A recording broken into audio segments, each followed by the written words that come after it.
Next thing, if you have followed any of these travel vlogs, these YouTube channels or Facebook groups, they are always posting these horror stories.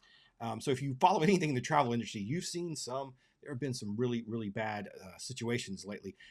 The cruise we did just a few weeks ago, there was somebody airlifted.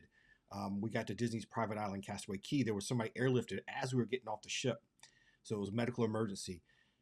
The cruise right after us is when the little girl fell overboard. Her dad jumped in.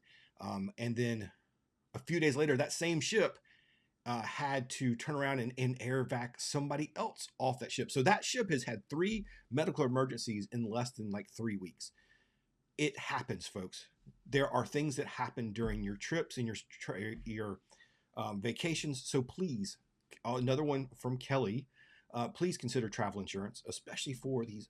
If you're going to take a bucket list trip to Europe and go over there for a few weeks, please consider travel insurance. It does help cover some of the delays, lost baggage, and things like that. We on our first ever cruise, we ended up having to use it. Brooke got sick. She spiked a fever.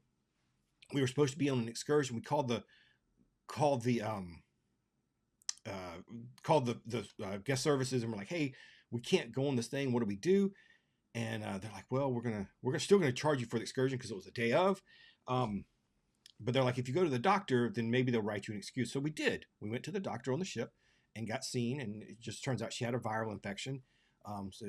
But they charged us for the doctor's visit, canceled the excursion, but charged us for the doctor's visit.